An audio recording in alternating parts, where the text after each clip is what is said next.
बहू, ओ बहू, उठ जा कुंभकर्ण। अब तो सूरज भी निकल आया और तू अभी तक सो रही है।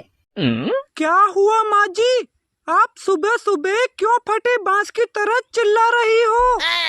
अरे ये कैसी आवारा और बदतमीज बहू मिली है। जब देखो तब मुझसे जबान लड़ाती रहती है। क्या तेरे माँ बाप ने यही सब सिखाया है तुझे? आने दे मेरे बेटे को, आज तो तेरी खैर नहीं। लगता है आज बुढ़िया पूरी तरह से मुझसे रूठ गई है।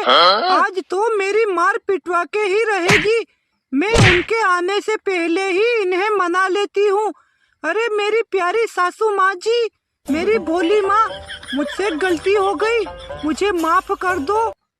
ठीक है बहू, अब जाओ और मेरे लिए ऐसी चाय बनाकर लाओ कि जिसे पीते ही तन बदन झूमने लगे। लेकिन माँ जी, हमारे यहाँ तो भैंस का दूध आता है, किसी नागिन का नहीं। लगता है बहू, तुम्हारे माँ बाप ने बस हर वक्त झगड़ना ही सिखाया है। वो देखो मेरा बेटा भी आ गया है। क्या हुआ माँ? आप दोनों क्यों आपस में झगड़ रही हो? अच्छा हुआ बेटा, तू बिल्कुल सही वक्त पर आ गया। देख तो आज ये बदतमीज लड़की मुझसे कह रही थी कि निकल जा बुढ़िया मेरे घर से। अब इस घर से तेरा कोई वास्ता नहीं।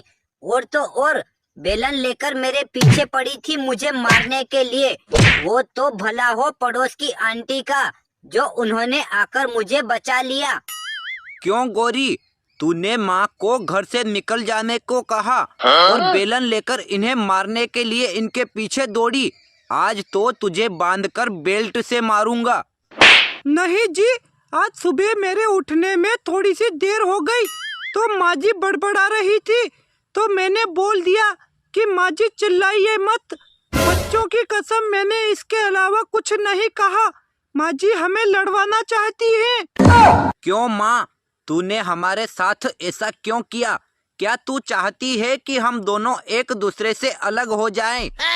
नहीं बेटा, मैं तो चाहती हूँ कि तुम दोनों हमेशा खुश रहो। लेकिन बहू मुझसे बदतमीजी करती है तो मैंने सोचा कि एक बार इसकी मार पिटवा दूंगी तो फिर बदतमीजी नहीं करेगी। मुझे माफ कर दे बेटा। और हर सास बहू के बीच में झगड़ा होता रहता है और बहू को सास की बात माननी चाहिए। और सास भी माँ के रूप में होती है, तो उसे भी कभी पति पत्नी के बीच में झगड़ा नहीं करवाना चाहिए। दोस्तों, अगर यह वीडियो अच्छा लगा हो तो लाइक और अपने दोस्तों के साथ शेयर भी करें।